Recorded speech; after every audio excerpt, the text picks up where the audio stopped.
ओमज्ञानतिमिरन्धस्य ज्ञानाञ्जनशलाकया चक्षुरुन्मीलितं येन तस्मै श्रीगुरवे नमः। श्रीचैतन्यमनोभीष्टं स्थापितं येन भूतले स्वयं रूप कदा मह्यं ददाति स्वपदान्तिकं। वन्देऽहं श्रीगुरुं श्रीयुतापदकमलं श्रीगुरून् वैष्णवांश्च श्रीरूपं साग्रजातां सहगना रघुनाथान्वितं तं सजीवं साद्वैतं सावधूतं परिजनसहितं कृष्णचैतन्यदेवं श्रीराधाकृष्णपादान् सहगना ललिता श्रीविशाखान्वितंश्च नमो विष्णुपादाय कृष्णपृष्ठाय भूतले श्रीमते भक्तिवेदान्त स्वामिनिति नामिने नमस्ते सरस्वती देवी गौरवाणी प्रचारिणे निर्विशेष शून्यवादी पाश्चात्य सतारिणे नमो महावदन्याय कृष्ण प्रेम प्रदायते कृष्णाय कृष्ण चैतन्य नामिने गौरतुसे नमः।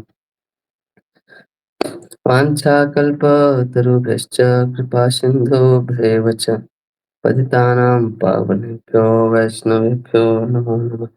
जय श्री कृष्ण चैतन्य प्रभु नित्यानंद श्री अद्वैत गदाधर श्रीवासादि गौर भक्तवृंद। हरे कृष्णा कृष्णा कृष्णा हरे हरे हरे राम राम राम हरे हरे।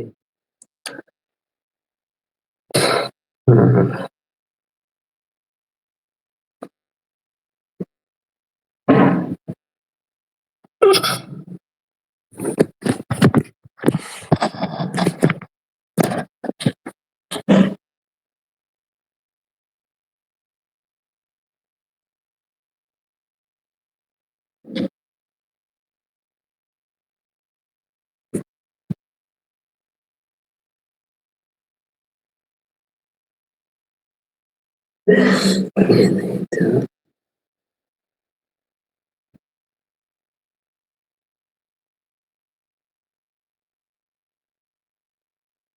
कौन सा श्लोक संख्या 29।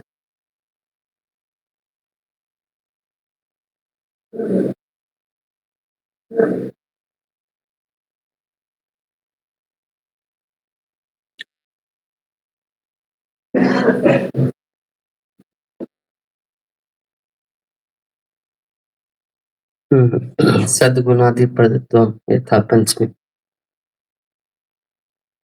कल इस पे हम लोग चर्चा कर रहे थे ना। यस्यास्ति भक्तिर् भगवते अकिंचना सर्वैर्गुणैस्तत्र समासते सुरा राव अभक्तस्य कुतो महद्गुणः मनोरथे नास्ति धावतो बहि।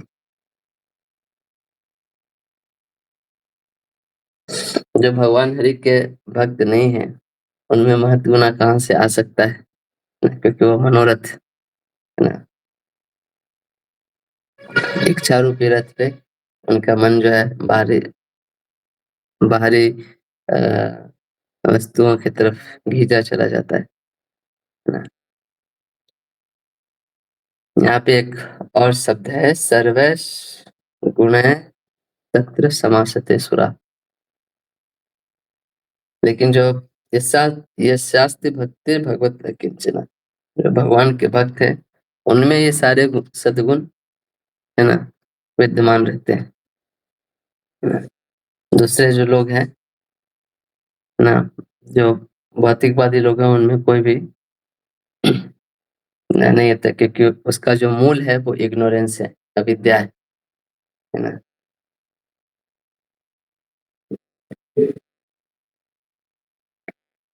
तो जब तक वो अविद्या नहीं हटाया जाता, जैसे कल मैंने एक एग्जांपल दिया था, फ्लावर उनमें भी दिखता है लेकिन वो प्लास्टिक के फ्लावर की तरह रहते हैं। तो बाहर से सेंट लगाया हुआ रहता है ना। ना, वो बाहर से बहुत सूंघेंगे तो वो भी बहुत है ना? अच्छा सुगंध है, लेकिन वो सब एकदम केमिकल ही रहता है। वो उनका मतलब ओरिजिनल फ्रेग्रेंस नहीं रहता है ना? जो ओरिजिनल फ्रेग्रेंस वाला जो फ्लावर होता है ना? जिसका खुद का सुगंध होता है, वो सिर्फ भक्तों में होता है। भक्त मतलब कौन?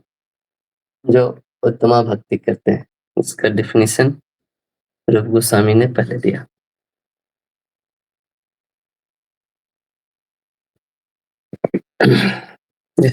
यशास्त्र भक्तिर भगवती किंचना, जो अकिंचना भक्ति कर रहे हैं।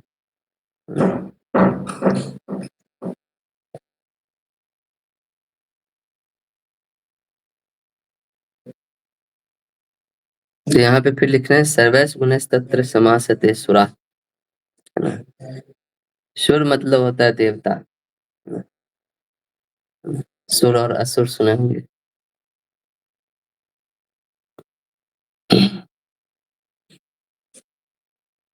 तो देवता लोग भी उसमें ना, मतलब सारे दैवीय गुण, यानी कि मतलब ये एक उपलक्षण है कि वो देवता लोग भी समासित होते हैं, मतलब वो लोग भी बैठते हैं।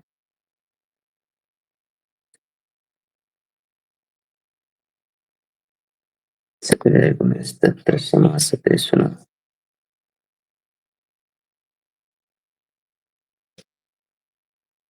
मतलब देवता लोग को भी वशीभूत कर लेते हैं ऐसे लोग। अब मतलब इनके जो भगवान के भक्त होते हैं, वो इतना कमांडिंग होते हैं कि देवता लोग को भी वशीभूत कर लेते हैं।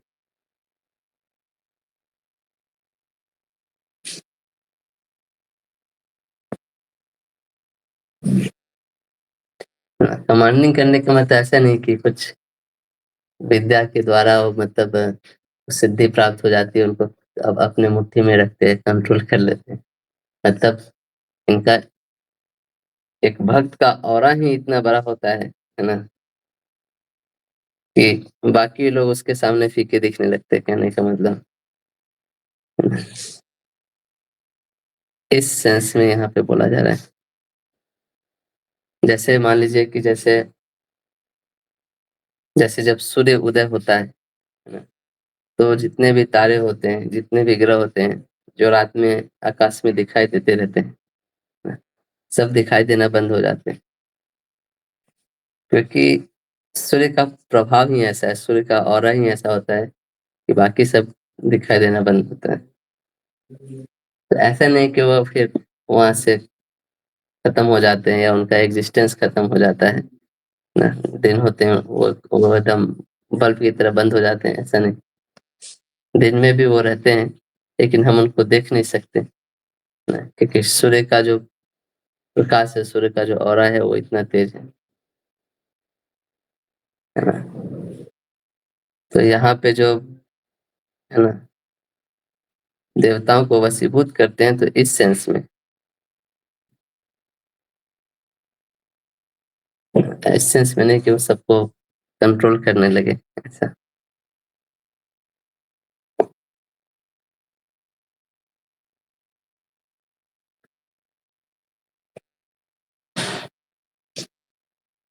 ये नेक्स्ट श्लोक है।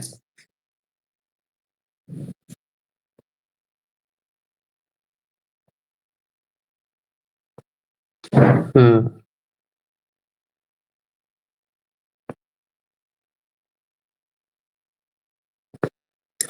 तो सारे देवताओं को कैसे वो वशीभूत कर लेते हैं ना, क्योंकि देवता तक ये भक्त के द्वारा प्रसन्न हो जाते हैं, कहने का मतलब ये है। कोई व्यक्ति भक्त बनता है तो देवता तक प्रसन्न हो जाते हैं, मतलब देवता लोग भी चाहते हैं ऐसे लोगों के आसपास में रहूं, ना इनके आगे पीछे दाएं बाएं घूमते रहूं। क्योंकि ये बहुत ही एक रेयर चीज होता है कि इस संसार में कोई शुद्ध भक्त भगवान का देखना। कोई व्यक्ति अगर शुद्ध भक्त कर रहा होता है, शुद्ध भक्ति कर रहा होता है, तो इस संसार, मतलब इस पृथ्वी के तो छोड़िए, देवता लोग भी उसी के आसपास घूमते रहते हैं दिन भर। कोई तो भगवान का शुद्ध भक्ति यहाँ पे अभी विद्यमान है। बहुत बहुत रेयर चीज है ये इस संसार में। एंड रेयर से रेयरेस्ट चीज है कि किसी शुद्ध भक्त का संग मिल जाना। तो महाभागवत बोलते हैं।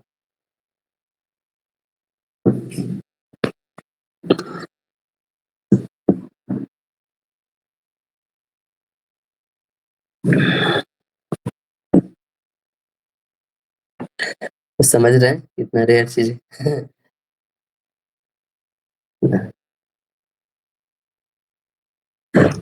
और शुद्ध भक्त लोग कभी कभी जो कुछ भी करते हैं, प्रभुपाद जी बोलते थे। एक बार कहीं पे तो लंदन में क्लास दे रहे थे। तो उन्होंने बोला एक चेयर लगा वहां पे। चेयर उन्होंने बोले कि हाँ वो नारद मुनि आए हैं कथा सुनने के लिए।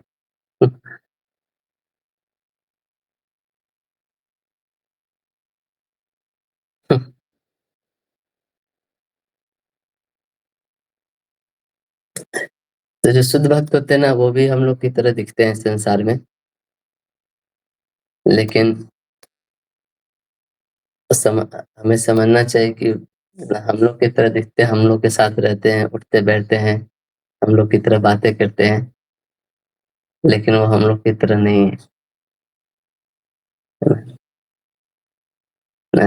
सावन में जहाँ पे ना अभी लाखों की संख्या में लोग दौड़ दौड़ के चल चल के पानी लेके शिव जी को ढालने के लिए जाते हैं। ऐसे शिव जी जो सनातन गोस्वामी थे, वो जब जाने लगे तो बोले कि आप मत जाइए यहाँ से, आप मेरे साथ रहिए।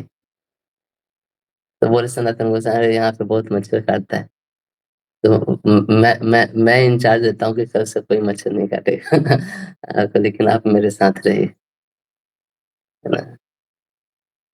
तो देवता तो छोड़िए, मतलब भगवान शिव जैसे लोग भी मतलब ऐसे शुद्ध भक्तों के चारों तरफ घूमते फिरते रहते हैं।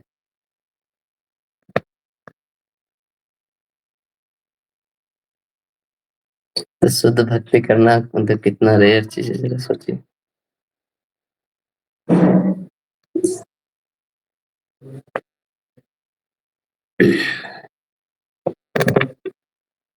तो जीव गोस्वामी यहाँ पे लिखते हैं कि यहाँ पे सुर जो शब्द है ना, ये सिर्फ देवताओं के लिए नहीं बोला जा रहा है। तो बोल रहे हैं कि सुर का जो एक्चुअली यहाँ पे बताया जा रहा है वो भगवान के लिए भी बोला जा रहा है। बोल रहे हैं कि भगवान भी ऐसे भक्तों के द्वारा कंट्रोल में रहते हैं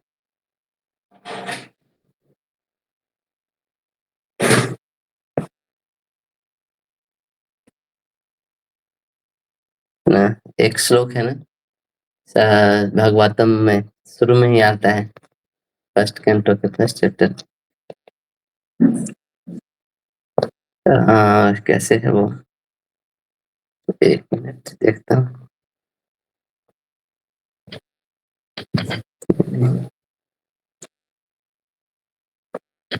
साध्य हृदय कृत भी शुश्रुभि तक्षणात्, ऐसे ही है।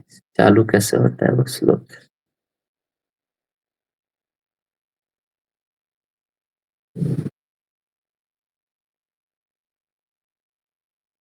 हम्म। धर्म प्रोजित कैटवोत्र परमो निर्मत्सराणाम सताम वेद्यम वास्तव वत्तु शिवदम तापत्रयोन्मूलनम्। श्रीमद् भागवते महामुनि कृते किंवा परैरीश्वर साध्य हृदय वरुध्यत कृतिभिः शुश्रूषे तत्क्षणात्।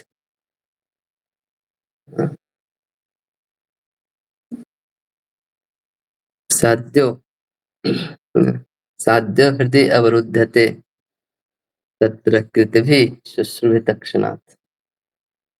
मतलब ऐसे। तो भगवान भी ऐसे भक्त के न हृदय में बंदी हो जाते, कहने का मतलब है ना। तो जब भगवान बंदी हो जाते, कहने का मतलब भगवान का जो शरीर है उसमें सारे देवताओं लोग का वास होता है ना। भगवान आते हैं तो सारे देवता लोग भी साथ में आते हैं ना, भगवान के एसोसिएट्स भी हैं। तो वो लोग भी साथ में रहते हैं, क्योंकि भगवान कभी अकेले नहीं रहते कहीं पे भी। ये सारे देवता लोग, ये सारे दैवीय गुण एक साथ प्रकट हो जाते हैं उसके अंदर। तो ये एक भक्त की महत्ता होती है।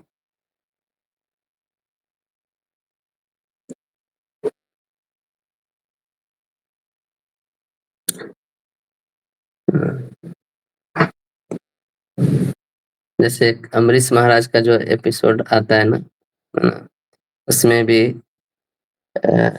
भगवान बोलते हैं, है ना, अहम भक्त पराधीनो, है ना, हे स्वतंत्र इव द्विज, है ना। तो भगवान बोलते हैं कि मैं तो कंप्लीटली अपने भक्तों के कंट्रोल में रहता हूँ। बोलते हैं कि मैं भी स्वतंत्र नहीं हूँ, है ना। क्यों? क्योंकि बोलते हैं कि मेरे जो भक्त है ना, वो एकदम भौतिक इच्छा से एकदम, मतलब भौतिक इच्छा, कोई भी भौतिक इच्छा उनके अंदर नहीं होती। नहीं, इसलिए मैं उनके हृदय में जाके निवास करता हूँ, है ना। तो इस केस में मैं भी कुछ नहीं कर सकता है, क्या करूँ, मैं तो उसके कंट्रोल में हूँ। वही चाहे तो कुछ कर सकता है तुम्हारा, है ना।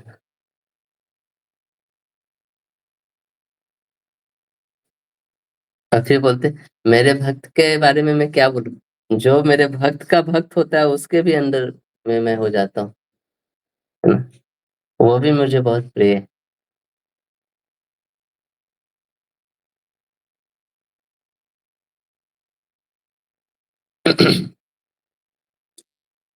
यशास्ति भक्तिर्भगवत्या किंचना सर्वे गुणस्तत्र समासते सुरा। तो इस तरह एक शुद्ध भक्त जो होता है ना, उसके कंट्रोल में सब कुछ रहता है।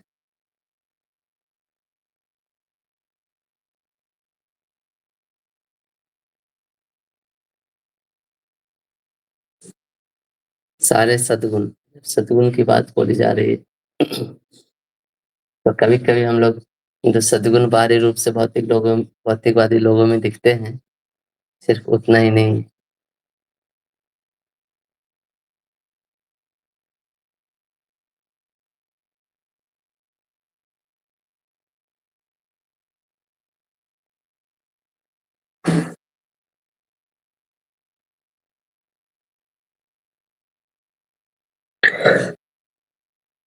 तो जैसे जैसे कोई जैसे बोलते हैं कि जैसे कोई अ, अ, क्या बोलेंगे उसके, जैसे कोई बहुत पतिव्रता स्त्री होती है, वो अ, कैसे अपने हस्बैंड को कंट्रोल करती है, वैसे ही भगवान के जो शुद्ध भक्त होते हैं वो भगवान को कंट्रोल करते हैं।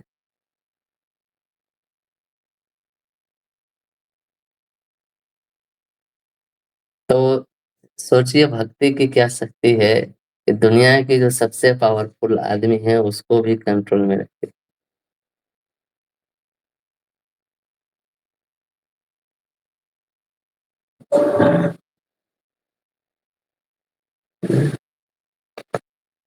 मैं क्यों बोल रहा हूँ कि कभी कभी जब ये सब चीज हम लोग सुनते हैं ना, कि ना जो जो भक्त होते हैं, है ना, वो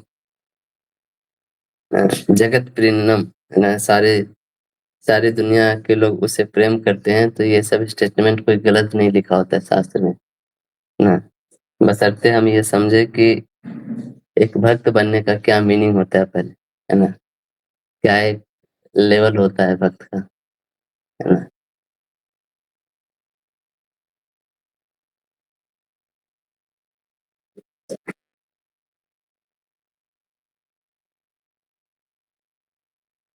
अम्बरीश महाराज के साथ दुर्वासा मुनि गुस्से हो गए, पूरे दुनिया का चप्पा चप्पा छाल मारे, कहीं पे भी उनको कोई कोई नहीं बचा पाया। मतलब यही सिद्ध हुआ ना कि दुनिया में कोई भी व्यक्ति उनसे बड़ा नहीं है जो जो इस मैटर में इंटरफेयर कर सके। और तो और भगवान के पास भी चले गए, वैकुंठ तक दुर्वासा मुनि ने जाके वहां भी अपना फाइल कह के भाई बचा लो। तो भगवान बोले मैं क्या कर सकता हूँ, सब कुछ मेरे कंट्रोल में है यार, मैं भक्तों के कंट्रोल में हूँ।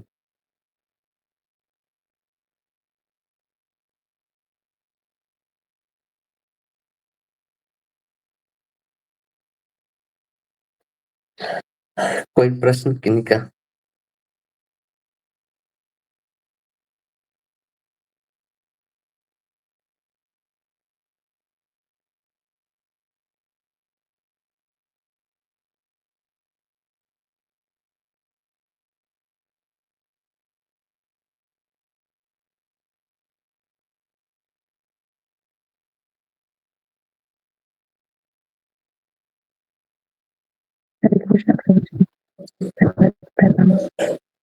हरे कृष्ण। आवाज कट रही है, मतलब नेटवर्क इशू लग रहा है। हरे कृष्णा, अभी आ रही है? हाँ, अभी आ रही है। प्रभु जी, मैं पूछ रही थी, जैसे आपने स्टार्टिंग में बताया कि शुद्ध भक्तों का एसोसिएशन बहुत रेयर है और शुद्ध भक्तों के एसोसिएशन से ही कृति भक्ति मिल सकती है। तो हम हमारे लेवल पे क्या कर सकते हैं कि शुद्ध अशुद्ध भक्तों का एसोसिएशन में मिल सके? और या फिर शुद्ध भक्तों का एसोसिएशन से एग्जैक्टली मीनिंग क्या है?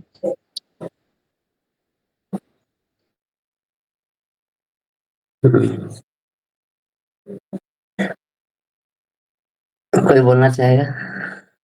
शुद्ध भक्तों के एसोसिएशन का क्या मतलब है यहाँ पे? ये सब प्रश्न अभी आपको खुद आप लोगों को आंसर देने आना चाहिए।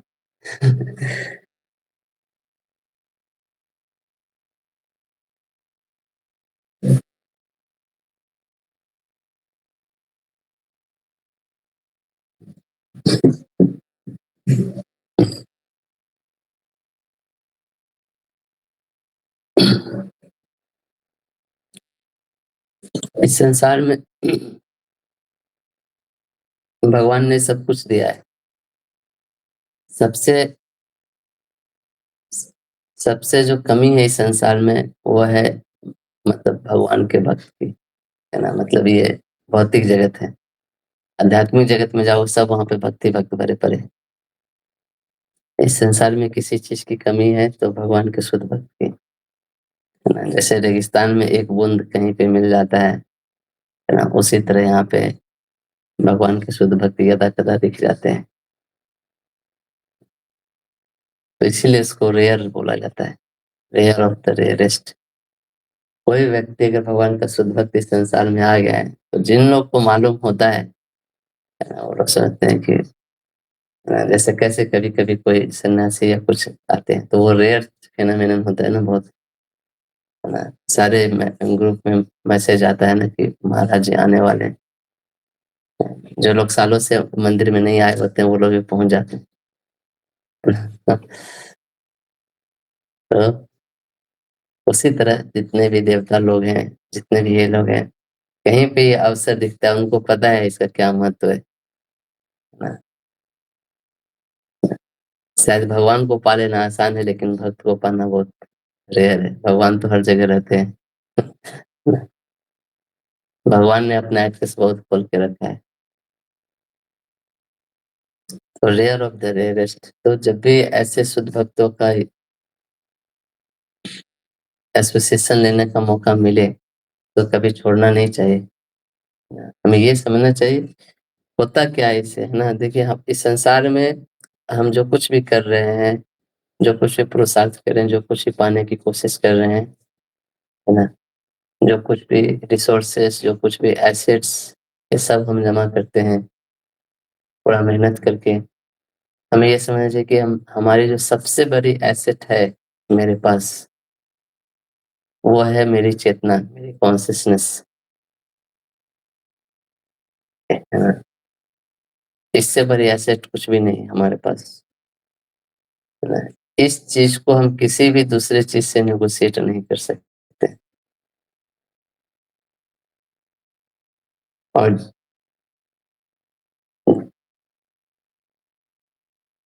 और उस चेतना को उठाने के लिए जो कुछ भी लगे, है ना, वो वर्थ है करना। मतलब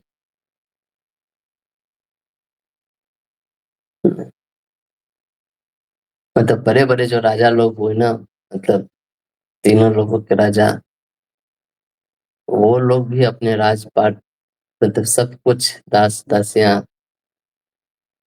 है ना, 10 तरह के मेवे पकवान, सोमरस, मतलब क्या क्या फैसिलिटीज नहीं हुआ करती थी राजा के पास। सब कुछ छोड़ के जंगल में जाते थे। क्यों? क्योंकि वो समझते थे कि एक्चुअल में एसेट मेरा ये सब चीज नहीं है।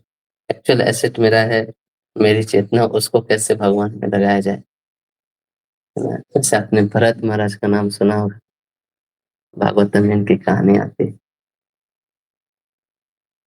तो शुद्ध भक्त के एसोसिएशन से क्या होता है ना कि वो ऐसे क्या दे सकते हैं वो हमको ये चीज़ दे सकते हैं, हमारी चेतना को भगवान में लगा सकते हैं, उठा सकते हैं उनके संग से। ये संसार में और कोई नहीं कर सकता है। संसार के जो पराये जीव होते हैं, उनकी जो चेतना सकाम वृत्ति होती है, भोग वृत्ति होती है, कैसे मैं एन्जॉय करूँ, ना कैसे मैं इस संसार के सुखों को भोगूँ। ये चीज़ होना कि कैसे मैं भगवान की सेवा करूँ, ये बहुत रेयर होता है संसार में। तो हमारा सबसे भला तब होता है जब हम इस भोग वृत्ति को छोड़ के है ना, भगवान की सेवा वृत्ति में लग जाते हैं।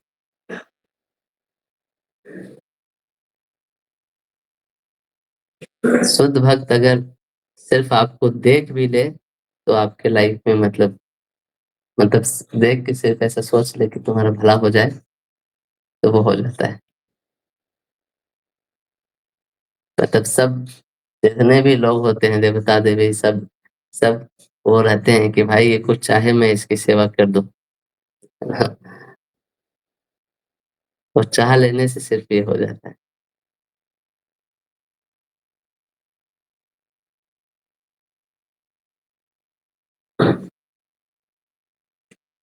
एक एक चौपाटी टेम्पल जो है ना, एक कहानी बता। चौपाटी टेम्पल ये भारती भवन के पास में है ना, मुंबई में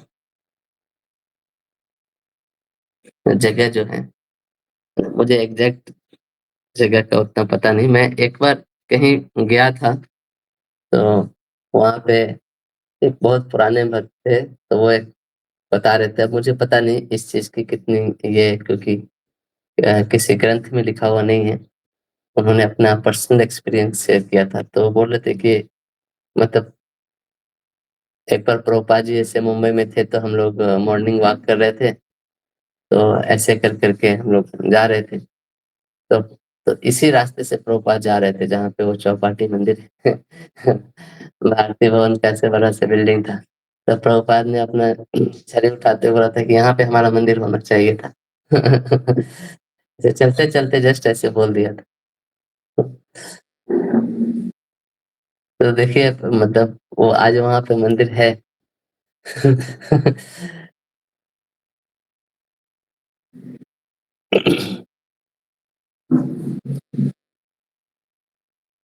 तो उनका संग लेना मतलब ऑब्वियसली एक तो वापू का संग होता है, उनके साथ रहे, उनकी सेवा करे, उनको प्रसन्न करे, है ना।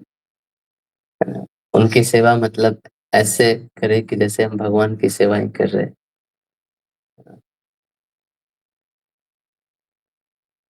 दूसरा संग लेने का होता है संग मतलब जिससे हमारी भावनाओं का में परिवर्तन। तो वो जो बोलते हैं, जो कुछ ही बोलते हैं, वो कृष्ण प्रेम से बहुत ओतप्रोत होता है ना। तो हमें पता नहीं चलता है, नॉर्मल शब्द ही लगते हैं, लेकिन एक शुद्ध भक्त का जो वाणी है ना, वो भी हमारे अंदर पूरे हमारी पूरी भौतिक दुनिया को हिला के रख सकता है। तो मेरा पर्सनल एक्सपीरियंस है कि मैं जब प्रभुपाद के बुक्स पढ़ता था, तो मतलब बहुत हद तक मेरे लाइफ में परिवर्तन है। मतलब एकदम मतलब जो बोलते हैं ना, टू द पॉइंट। कितने लोगों का जीवन प्रभुपाद बुक पढ़ के, प्रभुपाद लेक्चर सुन के मतलब जो ये मिलता है ना, मतलब उस कन्विक्शन मिलता है, जो जो श्रद्धा मिलती है, वो कहीं और लेक्चर सुन के नहीं मिलता है। अगर एक शुद्ध भक्त की वाणी में इतना ये रहता है।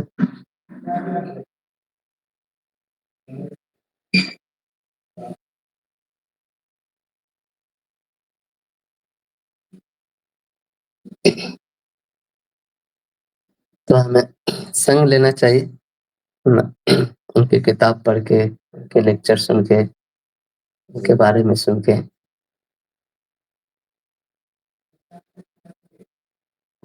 और ज्यादा कदा जब भी हमें मौका मिले, अगर हम सक्षम हैं तो उनके पर्सनल सेवा भी करनी चाहिए।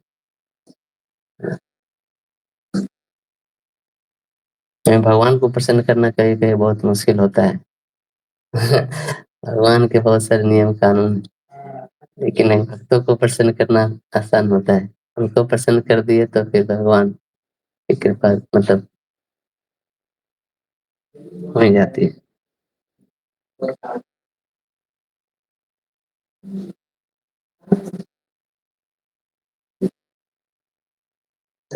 ऐसे।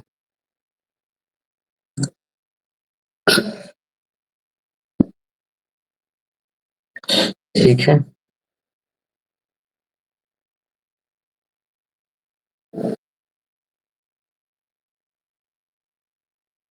जी प्रभु जी।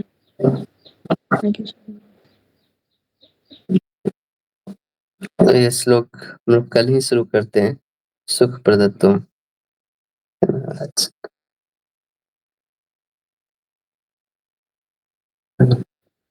प्रभु जी फिर एक फ़ॉलो-अप क्वेश्चन थोड़ा-सा और पूछूँ क्या? हुँ। जी, जैसे आपने बताया कि बुक्स और लेक्चर्स से हमें कन्विक्शन मिलता है। तो हम अब क्या करें कि वो कन्विक्शन एक मतलब हमारे ऊपर उतना इफ़ेक्ट हो लेक्चर्स का और वो लॉन्ग लास्टिंग भी रहे, वैसा? कभी-कभी होता भी है तो वो बहुत शॉर्ट टर्म के लिए होता है एंड देन फिर अगेन हम बैक टू उसमें चले जाते हैं। श्रद्धापूर्वक सुनना पड़ेगा।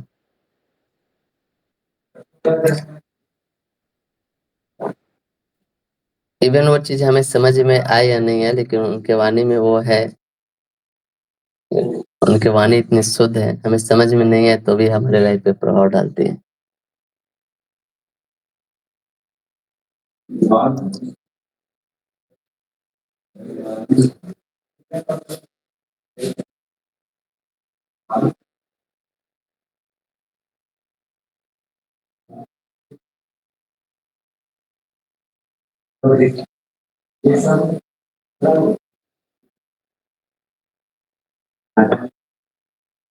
एक बार फिर से क्वेश्चन बोलिए। तो मुझे क्वेश्चन ये था कि हम हमारे मतलब जब हम लेक्चर आपने जैसे बताया कि एसोसिएशन है वो लेक्चर्स और बुक्स रीड करके ले सकते हैं। तो जब हम कर रहे हैं तो वो इफ़ेक्ट मतलब शुद्ध की वाणी का हमारे ऊपर उतना नहीं होता है। तो या फिर पड़ता भी है तो कई बार बहुत टेम्परेरी होता है। तो वो हम ऐसा क्या करें कि लास्टिंग रहे और हमारे ऊपर उसका उतना ही प्रभाव पड़े जितना एक्चुअल में पड़ना चाहिए। हम हमारी तरफ से ऐसा क्या लैकिंग है?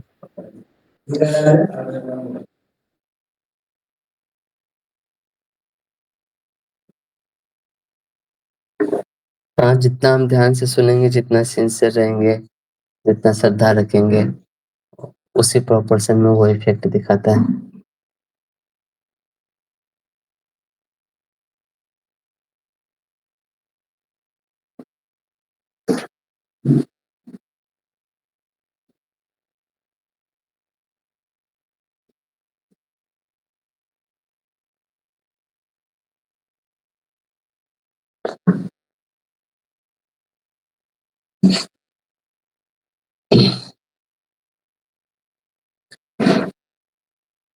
जैसे बारिश सब जगह होती है लेकिन जो बीज अच्छा होता है वहीं पे पौधा निकलता है। ये बारिश के मौसम में बहुत जगह छोटे-छोटे पौधे उधर निकल जाते हैं। बहुत जगह बीज रहते हैं लेकिन सब सब पौधा फलित नहीं होता, सब पौधा बड़ा नहीं होता।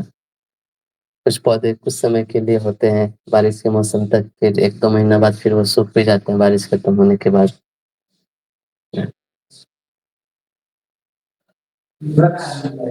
तो हमारे ऊपर ही डिपेंड करता है।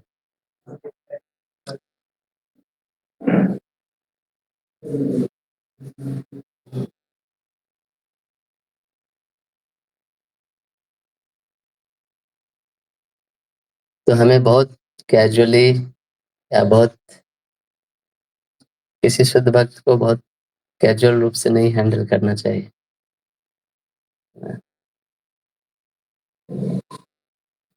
हुँ। जैसे एक बार में एक भक्त को एक महाराज जी आने वाले थे, उनके लिए रूम रेडी करने का सेवा दिया। तो मैं चेक करने गया कैसे ठीक किया है कि नहीं। मैं देखा कि अ, चद्दर जो बिछा हुआ है, मैं बोला कि अरे ये चद्दर आपने चेंज किया क्या? ओके, नहीं पहुंचे, दूसरा चद्दर चेंज नहीं। तो उसने क्या किया था, जो चद्दर जो गंदा दिख रहा था उसी को उल्टा करके बिछा दिया था। मैं बोला कैसे पैचअप थोड़ी करना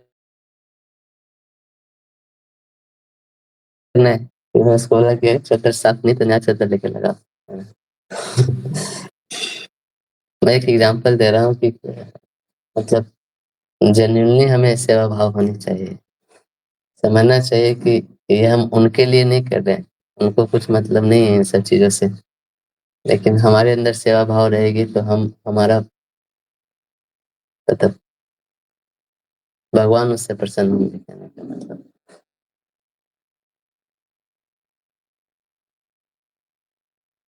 न्यू वृंदावन में तो प्रभुपाद जी आने वाले थे। तो मतलब वहाँ पे बहुत कम भक्त थे, लेकिन वो सब कुछ न कुछ सेवा में लगे थे। जैसे उन्होंने पूरे जो बिल्डिंग था उसका पेंटिंग किया, तो किसी को आता नहीं था पेंटिंग, तो सब प्रभुपाद जी आने वाले हैं तो सब लोग पूछ रहे थे कि क्या क्या सेवा कर सकते हैं। तो वहाँ का जो इंचार्ज था पूछा किसी को पेंटिंग आता है, तो कोई हाथ नहीं उठा रहा था। तो एक भक्त ने हाथ उठाया कि मैंने बचपन में एक अपना घर पे एक चेयर को पेंटिंग किया था। हरी बोल, आप पूरा बिल्डिंग पेंटिंग करोगे कल। तो मैं एक एग्जाम्पल बता रहा हूँ। तो वहाँ पे उस समय राधा नाथ महाराज भी थे। तो उनको सेवा दिया गया कि जो टॉयलेट है उसको साफ करना है प्रभुपाद के रूम के बगल में। तो अब वो टॉयलेट तो साफ करने गए, बाथरूम साफ किए, बहुत 1-2 घंटा लगा साफ करने में। अब उसका जो फ्लश था ना वो खराब था। और जब भी पानी फ्लश करते थे चीजें ठीक से फ्लश नहीं होती थी। तो उसके महाराज जी बोल रहे थे कि मैं उस फ्लश को पता नहीं कितना बार उसको ये कर रहा था। बोलते मेरा आधा रात पूरा निकल गया और वो फ्लश का ठीक करते करते बार बार उसको ऑन कर करके देखता था। तो इतना मैं ये हो गया कि वो फ्लश का जो आवाज होता था मेरे को एकदम म्यूजिक की तरह मेरे कान में बैठ गया था। उसके बाद लग रहा था ये फ्लश का आवाज नहीं आएगा तो मुझे नींद नहीं आएगी। बटन टिपे, पानी आया। तो ये पूरे पूरे रात भर मेहनत करते रहे कैसे वो फ्लश ठीक हो। फिर प्रभुपाद जी आए रूम में, सब वेलकम हुआ। फिर उन्हें देखा अगले दिन प्रभुपाद लोटा लेके जंगल में चले गए, बाथरूम यूज ही नहीं किया। तो अब मैं ये बता रहा था कि सेवा भाव कैसी होनी चाहिए, है ना? ऐसा नहीं कि वो व्यर्थ जाता है।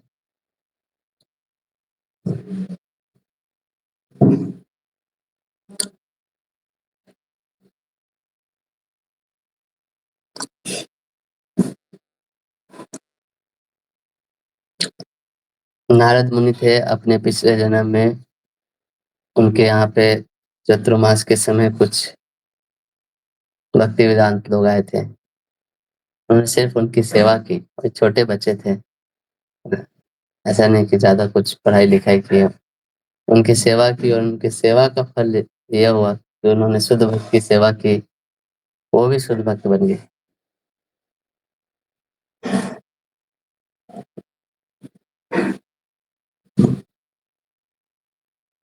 तो ये है।